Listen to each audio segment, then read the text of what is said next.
রেখা পাত্র পার্ট 2।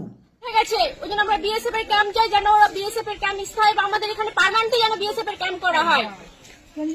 সামনে দাঁড় করিয়ে দিচ্ছে, বলছে কি বিএসএফ ক্যাম্প চাই, রাষ্ট্রপতি শাসন চাই। দাবি উনি করতেই পারেন, এটা গণতান্ত্রিক বাংলা।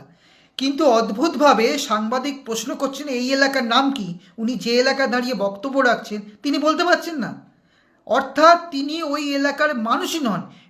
কোথায় এটা জায়গাটা? আস্তে আস্তে সব সত্যি বেরিয়ে আসবে।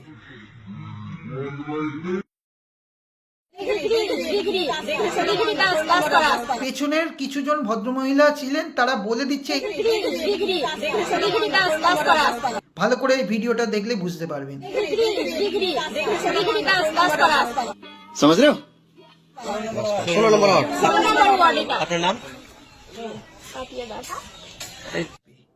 মুর্শিদাবাদে যেটা হয়েছে সেটা অবশ্যই নিন্দনীয়। আমরা তীব্র নিন্দা শুধু করছি না, এবং মমতা বন্দ্যোপাধ্যায় সরকার যথাযথ পদক্ষেপ নিচ্ছে, কিন্তু রাজনৈতিক উদ্দেশ্যে প্রণোদিতভাবে বাংলার মানুষকে ছোট করছে, বাংলাকে বদনাম করছে। এবং আগামী দিনে ওই সন্দেশখালির মতো যে গল্প এই বিজেপি অন্যান্য রাজনৈতিক দল বাংলাকে চক্রান্ত করার উদ্দেশ্যে, বাংলাকে ছোট করার উদ্দেশ্যে যে গল্প বানিয়েছিল, সেটা আবারও ধরা পড়বে এই মুর্শিদাবাদকে।